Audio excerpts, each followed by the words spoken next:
So my name is Wren, and I work for American Jewish World Service. AJWS is a grant-making organization that supports grassroots groups and their allies to advocate for their rights in Asia, Africa, and the Americas. And I oversee a program called the Collegial Partnership Program, which supports international organizations that support grassroots groups. Okay. So why does AJWS support the Red Umbrella Fund? Well, we actually support the Red Umbrella Fund through the Collegial Partnership Program. We see it as a valuable support to those organizations working at the grassroots, led by sex workers that are advocating for their rights.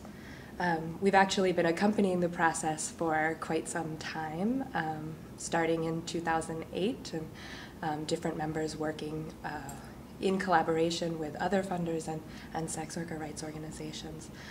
We've really been excited to see the process that has kind of been evolving over time and the kind of dedication to this participatory model. So we're not only supporting the Red Umbrella Fund because it supports those grassroots groups that we also support. So it allows us access to information, to educate ourselves, to educate our colleagues, and we also see the Red Umbrella Fund as a colleague organization and the donors and activists involved as colleagues that we can advocate and push in other spaces with other donors their understanding of sex worker rights and the need for grant making and funding around this particular population.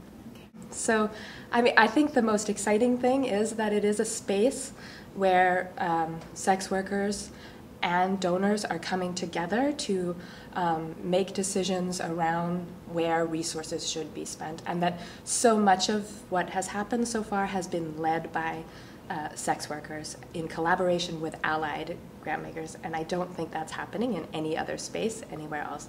And I think it's very rare just generally. I mean, I think it's very special now for the sex worker rights movement, but I think generally across the board there are very few spaces where activists have come together with grant makers to make decisions about where resources should be led. And it's the processes within the Red Umbrella Fund mirror the mission of the organization. So if you were to talk to another grant maker who was hesitating about supporting the Red Umbrella Fund, what would you tell them? I think it would depend on why they are hesitating to fund the Red Umbrella Fund. I think if it was around the actual subject, and whether, if they had not fully embraced working with sex worker-led organizations, I think that one of the things that I would say to them is this is a great place to learn about sex worker rights and sex worker-led movements, and to understand better the ways that they can be supportive and why it's so important for them to be supportive of these movements.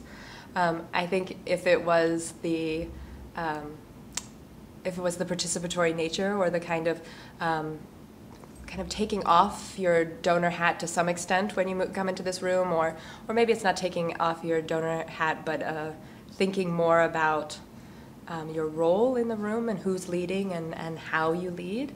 I think I would also say that that's what makes this model work, and that's why it's so exciting, and we have such an opportunity to learn from those processes, because especially as human rights funders, we want to be driven by the priorities that are set at the grassroots level by sex workers, by labor rights activists working at the grassroots, by farmers, by those who are working at the grassroots level.